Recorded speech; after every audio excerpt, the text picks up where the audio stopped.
Des producteurs de fruits et légumes dont la facture d'électricité va tellement augmenter que ça ne vaudra même plus la peine de travailler. Hervé Persin est producteur d'endives dans les Hauts-de-France. Il était l'invité d'Europe Midi. En 2021, on a payé 100 000 euros d'électricité. Cette année, je vais payer pas loin de 200 000 euros. Et aujourd'hui, la proposition que j'ai, c'est 750 000 euros par an, à condition de signer pour 3 ans. C'est-à-dire qu'on me demande de verser 2,2 millions d'euros à mon fournisseur d'énergie. Pour ma part, j'aurais vendu ma maison pour payer l'électricité avant la fin des 3 ans. Mon grand-père faisait des endives en 1948. Aujourd'hui, mon fils devait revenir sur l'exploitation. Je me pose beaucoup de questions. Est-ce que je peux me permettre de le rendre esclave des fournisseurs d'énergie ? Je ne pense pas. On a besoin d'une aide de l'État pour nous aider à payer notre facture de courant. Ça ne sera pas possible autrement.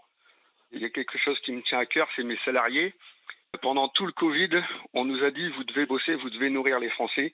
Tous mes salariés sont venus pendant que tout le monde était peinard chez lui et pendant que tout le monde touchait des aides, eux, ils continuent à cotiser. Je ne peux pas leur dire aujourd'hui « je suis désolé, vous allez tous perdre votre emploi parce que vous êtes arrivés à une crise trop tard ». L'émotion d'un producteur d'endives au micro de Romain Desarbres dans Europe Midi. Ouais, on espère que ce monsieur Hervé Persin a entendu Emmanuel Macron hier qui lançait un appel aux PME ne pas signer de contrat d'énergie à des prix fous. Oui, c'est son expression. Il a promis des négociations, notamment au niveau européen, pour des prix plus raisonnables. Margot Faudéré, qu'est-ce que les entreprises peuvent attendre dans les semaines qui viennent ? Alors ça se passe à 2 niveaux. Le premier, européen. Les ministres de l'énergie vont se réunir le 30 septembre prochain pour essayer de s'accorder sur des mesures exceptionnelles d'aide face à la crise énergétique. Cela pourrait permettre au gouvernement de débloquer des fonds pour les entreprises.